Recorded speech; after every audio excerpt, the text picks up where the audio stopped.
नमस्कार मित्रांनो, एनजी अकॅडमीच्या आपल्या यूट्यूब चॅनलमध्ये मी नागनाथ गर्जे तुम्हा सगळ्यांचं अगदी मनापासून या ठिकाणी स्वागत करतो। मित्रांनो, आपण मिशन तलाठी भरती अंतर्गत तलाठी भरतीसाठी अतिशय महत्त्वपूर्ण अतिशय इम्पॉर्टंट अशा प्रश्नपत्रिका पाहत आहोत। आजची आपली प्रश्नपत्रिका क्रमांक 53 आहे।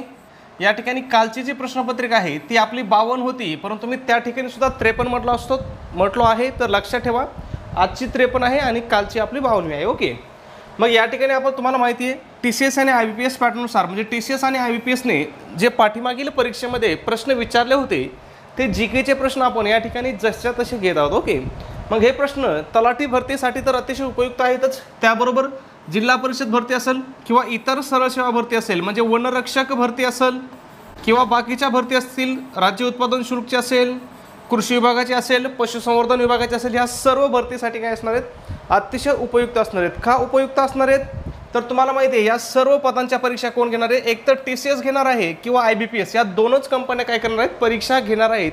त्याच्यामुळे हेच प्रश्न काय आहेत, परीक्षेच्या दृष्टीने अतिशय उपयुक्त आहेत। ओके, या ठिकाणी पाहूया आपण आपला पहिला प्रश्न काय पहा, इसवी सन 1974 साली भारताने कोणत्या ठिकाणी अणुचाचणी केली।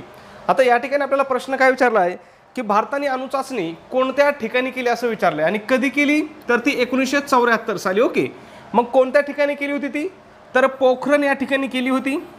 पोखरण कोणत्या राज्यामध्ये आहे, पोखरण हे राजस्थान राज्यामध्ये आहे, लक्षात ठेवायचं। ओके, तुम्ही याच्यावरती एक पिक्चर आलेलं आहे पहा, मला वाटतं बॉलिवूडचा पिक्चर आहे काहीतरी, परमाणू पिक्चर आहे, खूप मस्त पिक्चर आहे। तुम्ही पाहिलं नसेल तर लगेच पाहून घ्या, कारण त्याच्यावरून तुम्हाला आपली अणुचाचणी आपण किती संकटाचा सामना करून केली होती हे आपल्याला कळेल। आता ही पहिली अणुचाचणी केली होती 1974ला, लक्षात ठेवा। पहिली अणुचाचणी कधी केली असा सुद्धा प्रश्न विचारला जाऊ शकतो। मग पहिली अणुचाचणी कधी केली होती, 1974ला। त्याचबरोबर या ठिकाणी ज्यावेळेस आपली पहिली अणुचाचणी झाली आहे त्यावेळेस भारताचे पंतप्रधान कोण होते असा सुद्धा आपल्याला प्रश्न विचारलेला आहे। मग पंतप्रधान कोण होत्या, तर इंदिरा गांधी या काय होत्या, पंतप्रधान होत्या। ओके, लक्षात ठेवायचे। आणि याचं कोडवर्ड काय होता, आणि बौद्ध हसला, हे काय होतं, या अणुचाचणीला नाव दिलेलं होतं। ओके, मग भारताने आतापर्यंत किती वेळेस अणुचाचणी केली आहे पहा, 2 वेळा अणुचाचणी केली आहेत। पहिली अणुचाचणी 1974ला केली जिच्यावरती आपल्याला प्रश्न होता, आणि दुसरी अणुचाचणी 1998 साली केली। ही अणुचाचणी सुद्धा पोखरण या ठिकाणीच केली, म्हणजे दोन्ही अणुचाचण्या भारताने कुठे केल्या आहेत, पोखरण या ठिकाणीच केलेल्या आहेत। ओके, लक्षात ठेवायचं। दुसऱ्या अणुचाचणीच्या वेळी पंतप्रधान कोण होते, अटल बिहारी वाजपेयी हे काय होते, भारताचे पंतप्रधान होते। तारीख लक्षात ठेवायचे, कधी पहिली अणुचाचणी 18 मे 1974। कोडवर्ड होता पहा, तुम्हाला सांगितलं होतं मी, आणि बुद्ध हसला। ओके, पंतप्रधान कोण होत्या, इंदिरा गांधी होत्या। लक्षात ठेवायचं, सगळी माहिती काय परीक्षेच्या दृष्टीने इम्पॉर्टंट आहे। शास्त्रज्ञ कोण होते, डॉक्टर APJ अब्दुल कलाम होते। पुढचा प्रश्न पाहूया, प्रश्न क्रमांक 2 आहे, कोणत्या शहरास भारतातील इलेक्ट्रॉनिक उद्योगांची राजधानी गणली जाते। आता काय विचारलंय, इलेक्ट्रॉनिक उद्योगांची राजधानी असं कोणत्या शहरास म्हटलं जातं असं विचारलं आपल्याला। प्रश्न रिपीट झालाय, रिपीट प्रश्न झालाय पहा। TCS ने माढा भरतीला प्रश्न विचारला होता आणि पुणे महानगरपालिकेची जी भरती झाली ह्या भरतीमध्ये सुद्धा हा प्रश्न जशाच्या तसा आला होता। मग भारतातील इलेक्ट्रॉनिक उद्योगांची राजधानी कोणत्या शहराला म्हटलं जातं, तर बंगळुरू शहरास काय केलं जातं, भारतातील इलेक्ट्रॉनिक उद्योगांची राजधानी म्हणून ओळखलं जातं। ओके, अजून तुम्हाला बंगळुरू शहराबद्दल माहिती लक्षात ठेवायची, हे काय कर्नाटकची राजधानी आहे, कर्नाटक राज्याच्या राजधानीचं शहर आहे। त्याचबरोबर या ठिकाणी पहा मोठ्या प्रमाणात इलेक्ट्रॉनिक उद्योग आहेत, त्याचबरोबर IT पार्क आहेत। लक्षात ठेवायचं, मोठ्या प्रमाणात IT पार्क आहेत, हे पण शब्द खूप महत्त्वाचा आहे। बंगळुरूला भारताच्या शहराला IT हब पहा काय म्हणतात, IT हब तसेच इलेक्ट्रॉनिक उद्योगांची राजधानी म्हटलं जातं। त्याचबरोबर सिलिकॉन व्हॅली ऑफ इंडिया असं सुद्धा बंगळुरू शहरास म्हटलं जातं। आणि अजून एक महत्त्वाचं याच्यावरती सुद्धा प्रश्न विचारला होता, उद्यानाचे शहर सुद्धा काय म्हटलं जातं, बंगळुरूलाच म्हटलं जातं। लक्षात ठेवा, खूप महत्त्वाचं आहे। सगळी माहिती परीक्षेच्या दृष्टीने काय मित्रांनो अतिशय इम्पॉर्टंट आहे, अतिशय महत्त्वपूर्ण आहे। ओके, पुढच्या प्रश्नाकडे जाऊ त्याच्या अगोदर छोटीशी एक सूचना मित्रांनो, आपण तलाठी भरतीसाठी अतिशय महत्त्वपूर्ण अतिशय इम्पॉर्टंट अशी टेस्ट सिरीज सुरू केलेली आहे। आपली ही टेस्ट सिरीजचं वैशिष्ट्य की ही TCS पॅटर्नवर आधारित, त्याचबरोबर IBPS पॅटर्नवर आधारित महाराष्ट्रामधील एकमेव टेस्ट सिरीज आहे। ओके, खूप दर्जेदार टेस्ट सिरीज आहे। या टेस्ट सिरीजमध्ये तुम्हाला एकूण 10 क्वेश्चन पेपर देण्यात येतील, त्याचबरोबर तुम्हाला फ्रीमध्ये तलाठी भरतीचे 2011 पासून 2022 पर्यंतच्या सर्व प्रश्नपत्रिका ते सुद्धा आन्सर की सहित देण्यात येतील. ओके. त्याचबरोबर तुम्हाला फ्रीमध्येच तलाठी भरतीच्या अतिशय इम्पॉर्टंट अशा नोट्स देण्यात येतील. त्याच्यामध्ये इतिहास विषयाच्या नोट्स असतील, भूगोल विषयाच्या नोट्स असतील, राज्यशास्त्राच्या नोट्स असतील, विज्ञानच्या नोट्स असतील, अर्थशास्त्राच्या नोट्स असतील आणि मराठी व्याकरणाच्या सुद्धा नोट्स असतील. आता हे दोन्ही सब्जेक्ट मिळून तुम्हाला माहिती आहे तलाठी भरतीला 100 मार्काला आहेत आणि ह्या 100 पैकी याच्यातून कमीत कमी तुम्हाला 90+ मार्क तरी काय होतील आपल्या या IMP नोट्समधून तुम्हाला नक्की मिळतील मित्रांनो. ओके. मग याची किंमत किती आहे पहा, तर याची किंमत आहे 150. परंतु आपली विद्यार्थ्याच्या मागणीस्तव आपली ऑफर चालू आहे. तुम्ही जर आज टेस्ट सिरीज घेतली तरी तुम्हाला फक्त आणि फक्त 99 रुपयाला पडेल. आणि हे 99 रुपये तुम्हाला कुठे पे करायचे मित्रांनो, तर गुगल पे असेल, फोनपे असेल, ॲमेझॉन पे असेल, पेटीएम असेल. या ठिकाणी आपला नंबर आहे पहा 9689141630. 9689141630 हा आपला नंबर आहे. याच्यावरती 99 रुपये गुगल पे करा किंवा फोनपे करा आणि व्हॉट्सॲपला मला याच नंबरला मित्रांनो काय करायचं, तुम्हाला व्हॉट्सॲपला स्क्रीनशॉट टाकायचा आहे. तुमचा स्क्रीनशॉट मिळाल्याबरोबर तुम्हाला सर्व test series, previous year question paper आणि IMP अशा नोट्स तुम्हाला या ठिकाणी फॉरवर्ड केल्या जातील, तुम्हाला पाठवून दिल्या जातील. ओके. पुढचा प्रश्न पाहूया पहा. चंद्र दररोज आदल्या दिवसापेक्षा डॅश डॅश मिनिटे उशिरा उगवतो. चंद्र आदल्या दिवसापेक्षा किती मिनिटे उशिरा उगवतो असं आपल्याला विचारलेलं आहे. मग तो किती मिनिटे उशिरा उगवतो, तर 50 मिनिटे उशिरा उगतो. ओके. त्याचबरोबर या ठिकाणी चंद्राचा परिवलन काल किती आहे याच्यावरती आपल्याला प्रश्न विचारला जातो. मग परिवलन कालावधी किती आहे चंद्राचा, 27 दिवस 7 तास आणि 43 मिनिटे आहे. त्याचबरोबर परिभ्रमण कालावधी सुद्धा विचारला जातो. मग परिभ्रमण कालावधी आणि परिवलन कालावधी हा चंद्राचा काय मित्रांनो सारखाच आहे. ओके.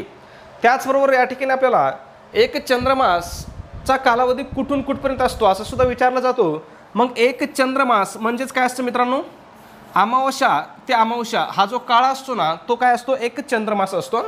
आणि चंद्रमास कालगणना कोणत्या कालदर्शिकेत असते, तर इस्लाम कालगणनेमध्ये चंद्रमास कालगणना असते. चंद्रमास किती वेळेचा असतो पहा, 29 दिवस 12 तास आणि 44 मिनिटाचा काय असतो, एक चंद्रमास असतो. पुढचा प्रश्न पाहूया, 4 नंबर आहे. काय विचारलंय, मनाचे श्लोक कोणी लिहिले असं आपल्याला विचारलेलं आहे. ऑप्शन पहा, संत ज्ञानेश्वर, संत रामदास, संत तुकाराम आणि संत एकनाथ. हे काय आपल्याला ऑप्शन आहेत. मग यांच्यापैकी संत रामदास यांनी काय केलेत मित्रांनो, मनाचे श्लोक लिहिलेले आहेत. खूप महत्त्वाचं आहे, लक्षात ठेवा. त्याचबरोबर या ठिकाणी आपल्याला प्रश्न असा विचारला जातो की संत रामदासांचं पूर्ण नाव काय होतं. मग त्यांचं पूर्ण नाव काय होतं पहा, नारायण सूर्याजी ठोसर. अजून एक त्यांच्याविषयी प्रश्न विचारला जातो की संत रामदासांचा जन्म खालीलपैकी कोणत्या ठिकाणी झाला. मग त्यांचा जन्म कुठे झाला होता पहा, जांब या ठिकाणी झाला होता. आणि हे कोणत्या जिल्ह्यामध्ये आहे, तर जालना जिल्ह्यामध्ये आहे. त्याचबरोबर प्रश्न असाही विचारला जातो आपल्याला की दासबोध हा ग्रंथ कोणाचा आहे, तर दासबोध हा ग्रंथ कोणाचा आहे, संत रामदासांचा आहे. मग लक्षात ठेवायचे कोणकोणते ग्रंथ आहेत संत रामदासांचे, दासबोध आहे आणि करुणाष्टके आहे. त्याच्यामध्ये दासबोध खूप इम्पॉर्टंट आहे, याच्यावरती परीक्षेमध्ये खूप वेळेस प्रश्न विचारण्यात आलेला आहे. मित्रांनो तुम्हाला अभ्यास करायचा ना, तर कुठलाही चॅप्टरचा तुम्हाला अभ्यास करताना, कुठल्याही घटकाचा अभ्यास करताना पूर्णपणे त्याचा डीपमध्ये अभ्यास करायचा, ज्याच्यावरती प्रश्न परीक्षेमध्ये कसा विचारला आहे आणि कसा विचारला जाऊ शकतो, ह्या सगळ्यांचा तुम्हाला अभ्यास करायचा आहे. त्याचबरोबर त्यांनी महाराष्ट्रभर कोणाची मंदिरं उभारली होती हाही प्रश्न विचारला जातो. मग कोणाची मंदिरं उभारली होती, तर हनुमानाची मंदिरं त्यांनी उभारली होती. ओके. मग या ठिकाणी पहा, संत रामदासावरती प्रश्न काय विचारला जाऊ शकतो की त्यांची पुस्तकं कोणती आहेत, त्यांचा जन्म कुठे झाला, त्यांचं पूर्ण नाव काय आहे आणि त्यांनी काय लिहिले होते, म्हणजेच पुस्तकं कोणाची. ओके. याच्यावरती एवढा प्रश्न आपल्याला विचारला जाऊ शकतो. पुढचा प्रश्न पाहू आपण. त्याच्या अगोदर मित्रांनो, जर तुम्ही आपल्या चॅनल अजून नवीन असाल, तुम्ही सबस्क्राईब केलं नसेल तर लगेच सबस्क्राईब करून घ्या. व्हिडिओ आवडला असेल, व्हिडिओ लाईक करायचा विसरला असेल मित्रांनो, तर प्लीज एक लाईक व्हिडिओला काय करा, नक्की करून टाका. ओके. आणि व्हिडिओ आपला कसा वाटतो ना हे सुद्धा कमेंटमध्ये नक्की सांगत जा. त्याचबरोबर तुमच्या मित्रपरिवाराला आपला व्हिडिओ नक्की फॉरवर्ड करत जा, शेअर करत जा. ओके. पुढचा प्रश्न आहे पहा, महात्मा ज्योतिबा फुले यांचा जन्म कधी झाला. अख्ख्या महाराष्ट्राला माहिती आहे. कधी, 11 एप्रिल 1872 रोजी, 1827 रोजी. 11 एप्रिल 1827 रोजी काय झाला होता, महात्मा फुले यांचा जन्म झाला होता. महात्मा फुले यांचं मूळगाव कोणतं याच्यावरती सुद्धा प्रश्न विचारला जातो. मग कडगुण, तालुका खटाव, जिल्हा सातारा हे काय, महात्मा फुले यांचं मूळगाव आहे. आता सगळ्यात महत्त्वाचं आहे की महात्मा फुलेंचे जे पुस्तक आहेत यांच्यावरती आपल्याला वारंवार परीक्षेत प्रश्न विचारला जातो. मग कोणकोणती पुस्तकं त्यांनी लिहिलेत पहा. शेतकऱ्यांचा आसूड आहे, ब्राह्मणांचे कसब आहे, सार्वजनिक सत्यधर्म आहे, गुलामगिरी आहे. लक्षात ठेवा, खूप महत्त्वाचे आहेत. आणि सार्वजनिक सत्यधर्म एक लक्षात ठेवायचं आहे की मरणोत्तर प्रकाशित होणारं पुस्तक आहे. मग प्रश्न विचारला जातो की महात्मा ज्योतिबा फुले यांचं मरणोत्तर प्रकाशित झालेल्या पुस्तकाचं नाव काय आहे, तर काय आहे, सार्वजनिक सत्यधर्म आहे. त्याचबरोबर या ठिकाणी आपल्याला अजून प्रश्न विचारला जातो की सत्यशोधक समाजाची स्थापना कोणी केली. मग सत्यशोधक समाजाची स्थापना कोणी केली होती, महात्मा फुले यांनी केली होती. कधी केली होती, 1873 केली होती. 24 सप्टेंबर, तारीख सुद्धा लक्षात ठेवा, परीक्षेत तारीख सुद्धा विचारली जाते. 24 सप्टेंबर 1873 काय केली होती, महात्मा फुले यांनी सत्यशोधक समाजाची स्थापना केली होती. त्याचबरोबर हंटर कमिशन जे आहे, आता या ठिकाणी दोन प्रश्न येतात वेगवेगळे. एकतर हंटर कमिशन कधी नेमण्यात आलं होतं, हंटर कमिशन 1882 साली नेमण्यात आलं होतं. कशा संदर्भात होतं हंटर कमिशन, तर हंटर कमिशन हा एक काय होता, शिक्षण आयोग होता. आणि त्या आयोगासमोर साक्ष देण्याचं काम कोणी केलं होतं, महात्मा ज्योतिबा फुले यांनी केलं होतं, लक्षात ठेवा. त्याचबरोबर खालीलपैकी कोणाला महाराष्ट्राचे मार्टिन लुथर किंग असं म्हणतात, असा प्रश्न विचारला जातो. मग महाराष्ट्राचे मार्टिन लुथर किंग असं सुद्धा कोणाला म्हटलं जातं, तर ते महात्मा ज्योतिबा फुले यांनाच म्हटलं जातं. त्याचबरोबर या ठिकाणी अजून एक प्रश्न विचारला जातो की मुलींसाठीची पहिली शाळा कोणी सुरू केली, महात्मा फुलेंनी सुरू केली. कधी सुरू केली, 1848 सुरू केली. कुठे सुरू केली, तर बुधवार पेठेमधील भिडेंच्या वाड्यामध्ये काय केली त्यांनी, मुलींसाठी पहिली शाळा सुरू केली. ओके. अजून एक प्रश्न विचारला जातो की महात्मा फुले यांच्यावरती कोणाच्या आणि कोणत्या पुस्तकाचा प्रभाव होता.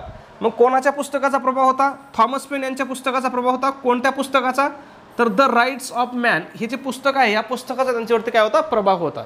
हे सगळे जे प्रश्न आहेत ना महात्मा फुले संदर्भात मी सांगितलेले, हे तुम्हाला सगळे तोंडपाठ करून ठेवायचे. का तोंडपाठ करून ठेवायचे, तर तुम्हाला परीक्षेमध्ये हे प्रश्न वारंवार विचारले जाणार आहेत आणि विचारतीलच. ओके. पुढचा प्रश्न पाहू, 6 नंबर पहा. पुन्हा महात्मा फुले यांच्यावरतीच प्रश्न आहे. महात्मा फुले यांनी सत्यशोधक समाजाची स्थापना कधी केली. मी आत्ताच सांगितलं होतं, 24 सप्टेंबर 1873 साली त्यांनी काय केली होती, सत्यशोधक समाजाची स्थापना केली होती. पुढचा प्रश्न काय, तैनाती फौजेची पद्धत कोणी सुरू केली. तैनाती फौजेची पद्धत कोणी सुरू केली होती, लॉर्ड वेल्सली यांनी सुरू केली होती. याच्यामध्ये काय होतं पहा, तैनाती फौजेमध्ये काय होतं पहा, भारतीय राजे स्वतःचे सैन्य ठेवणार नाहीत, सैन्याचा खर्च संस्थानाला द्यावे लागेल व परराष्ट्राचे संबंध इंग्रजाच्या मदतीने ठेवावेत. म्हणजे जे भारतीय राजे होते हे स्वतःचं सैन्य ठेवणार नाहीत, तर त्यांच्या संस्थानामध्ये इंग्रजांचं सैन्य ठेवतील. त्या सैन्याचा खर्च संस्थान करेल आणि ब्रिटिशांच्या संमतीने किंवा ब्रिटिशांच्या मदतीने, इंग्रजांच्या मदतीनेच काय करावं लागतील, परराष्ट्राची म्हणजे दुसऱ्या राष्ट्रासोबतचे संबंध किंवा दुसऱ्या संस्थानासोबतचे जे संबंध आहेत हे काय करावं लागतील, इंग्रजांच्या मदतीनेच ठेवावे लागतील. ही जाचकाट काय होती, याच्यामध्ये होती. ओके.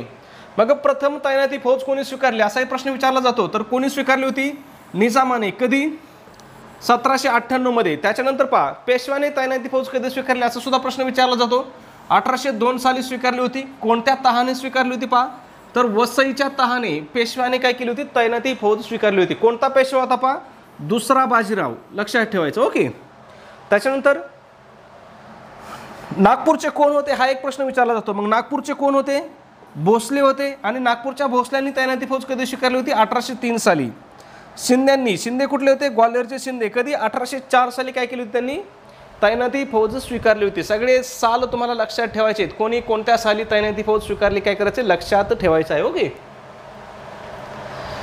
पुढचा प्रश्न आहे, बंगालची फाळणी कोणी केली, लॉर्ड कर्झननी केली होती. सोपा प्रश्न आहे, खूप वेळेस रिपीट झालेला प्रश्न आहे. कधी केली होती, 1905 साली केली होती.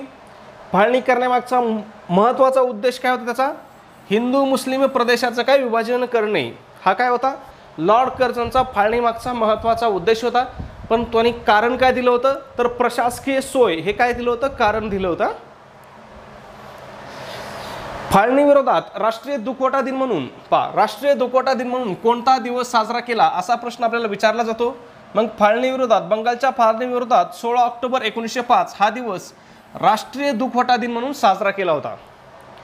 पुढचा प्रश्न पाहू, 9 नंबर. इसवी सन 1506 मध्ये साल लक्षात ठेवा, 1506 मध्ये आपली राजधानी दिल्लीहून आग्रा येथे कोणी हलविली? काय विचारलंय? 1506 मध्ये आपली राजधानी दिल्लीहून आग्रा या ठिकाणी कोणी हलवली असं आपल्याला विचारलेलं आहे. मग ही कोणी हलवली होती? तर ही सिकंदर लोधीने हलवली होती. आता एक गोष्ट लक्षात घ्या मित्रांनो, या ठिकाणी प्राचीन आणि मध्ययुगीन इतिहासावरती, प्राचीन आणि मध्ययुगीन जो इतिहास आहे याच्यावरती TCS आणि IBPS काय करत आहे? प्रश्न विचारत आहे. मग याच्यासाठी तुम्हाला कोणतं पुस्तक रेफर करायचं आहे? तर ते लुसेंटचं जे पुस्तक आहे, लुसेंटचं GKचं पुस्तक पहा, मार्केटमध्ये मिळतं लुसेंट GK, हे पुस्तक तुम्हाला काय करायचं आहे? रेफर करायचं आहे. ओके. मग सिकंदर लोधीलाच पहा आग्रा शहराचा निर्माणकर्ता असं सुद्धा म्हटलं जातं. प्रश्न विचारला जाऊ शकतो. आता लोधी घराणे प्रॉपर कुठलं होतं पहा? अफगाणिस्तानचे होते, म्हणून त्यांना काय म्हटलं जायचं? पठाण असं सुद्धा म्हटलं जात होतं. ओके. सिकंदर लोधीनंतर कोण आलं गादीवरती? हाही प्रश्न परीक्षेमध्ये विचारलेला आहे. मग सिकंदर लोधीनंतर गादीवरती इब्राहिम लोधी आला होता. आणि ह्या इब्राहिम लोधीमध्ये काय झालं होतं? ज्यावेळेस इब्राहिम लोधी होता त्यावेळेस काय केलं होतं? बाबरने याच्यावरती हल्ला केला होता आणि याच्यामध्ये बाबरचा विजय झाला होता. आणि अशा प्रकारे लोधी घराण्याची सत्ता काय झाली होती? संपुष्टात आली होती. मग शेवटचा लोधी राजा कोण होता असा प्रश्न विचारला जाऊ शकतो. मग कोण होता? इब्राहिम लोधी होता. त्याचा पराभव कोणी केला? बाबरने केला. आणि कोणतं राज्य स्थापन केलं बाबरने? मुघल राज्य स्थापन केलं. मग मुघल राज्याची स्थापना करणारा कोण असाही प्रश्न विचारला जाऊ शकतो. तर कोण होता? बाबर होता. ओके. पुढचा प्रश्न आहे पापा, प्राचीन इतिहासावरतीच प्रश्न आहे. बहमनी राज्याची स्थापना कोणी केली? कोणत्या राज्याची? बहमनी राज्याची स्थापना कोणी केली होती मित्रांनो? तर हसन गंगू यांनी काय केली होती? बहमनी राज्याची स्थापना केली होती. आता हसन गंगूला दुसरं नाव काय होतं पहा? अल्लाउद्दीन हसन बहामनी याने काय केली होती? बहामनी राज्याची स्थापना केली होती. आणि बहामनी हे काय होते? दख्खनचे पहिले मुस्लिम राज्यकर्ते होते. प्रश्न परीक्षेत विचारलेला आहे की दख्खनचे पहिले मुस्लिम राज्यकर्ते कोण होते? तर कोण होते?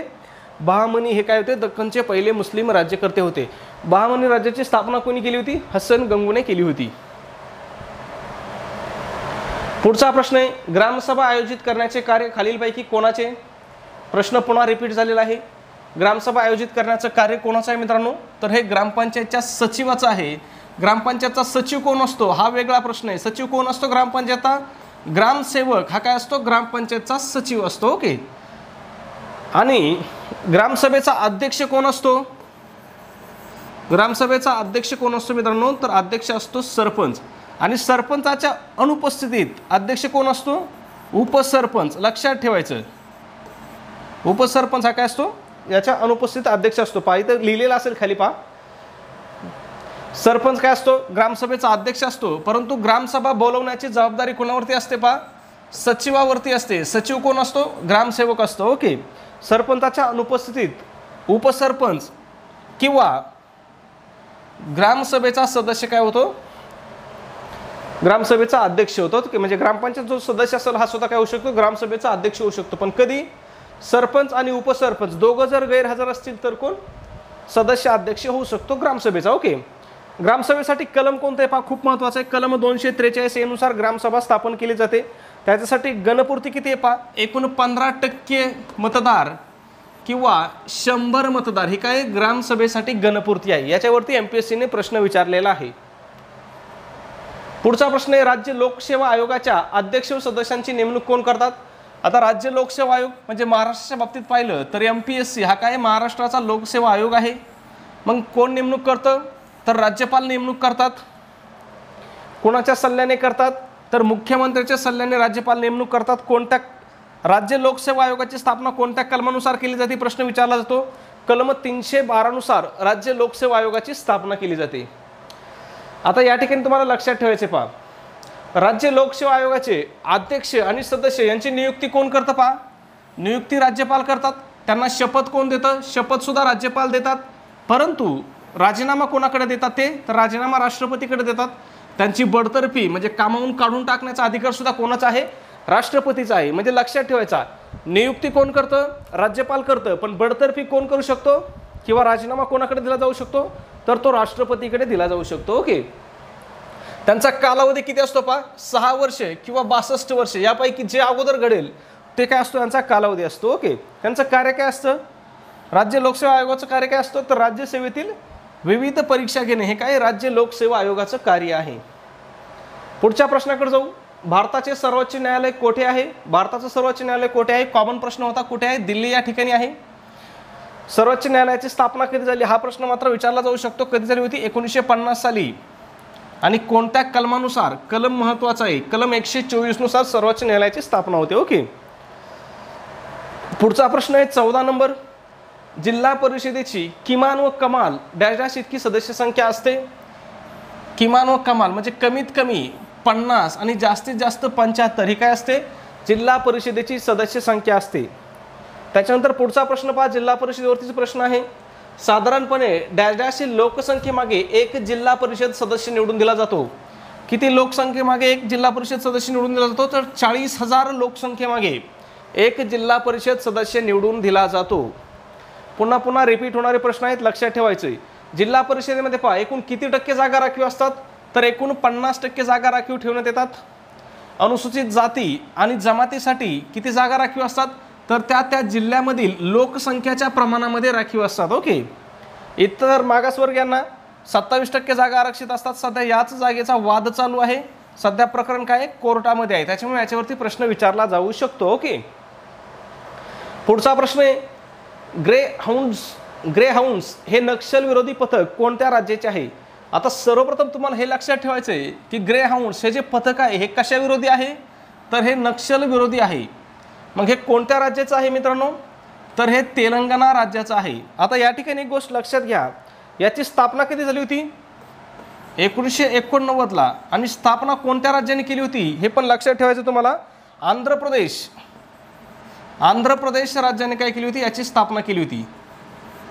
परंतु सध्या आंध्र प्रदेशचं विभाजन झाल्यामुळे सध्या आंध्र प्रदेश आणि तेलंगणा या दोन्ही राज्यासाठी काय करते? ग्रे हाऊंड्स हे पथक नक्षल विरोधी पथक म्हणून काम करत आहे. मग या ठिकाणी तुम्हाला पर्याय बघायचे. तुम्हाला ऑप्शनमध्ये जर आंध्र प्रदेश असेल तर आंध्र प्रदेश लिहायचंय, तेलंगणा असेल तर तेलंगणा लिहायचंय. ओके. पुढचा प्रश्न आहे 17 नंबर. जागतिक पशु दिन. जागतिक दिन तुम्हाला तोंडपाठ करायचे आहेत. आता इथे विचारलाय जागतिक पशु दिन. जागतिक पशु दिन कधी असतो? जागतिक पशु दिन हा 4 ऑक्टोबरला असतो. आता महत्त्वाचे पशु दिन तुम्हाला मी काही सांगतो पहा. सर्व जागतिक आहेत पहा. जागतिक पक्षी दिन 14 मे असतो. जागतिक व्याघ्र दिन 29 जुलै इम्पॉर्टंट आहे, याच्यावरती प्रश्न विचारला जातो. जागतिक चिमणी दिवस कधी असतो पहा? 20 मार्च असतो. त्याच्यानंतर जागतिक कासव दिन 23 मे असतो. हे सगळे प्रश्न काय आहेत? अतिशय महत्त्वाचे आहेत. सगळे तुम्हाला जागतिक दिन हे तोंडपाठ ठेवायचे आहेत. ओके. पुढचा प्रश्न आहे पहा 18 नंबर. वय शोधण्यासाठी कार्बनचे कोणते रूप वापरले जाते? कशासाठी?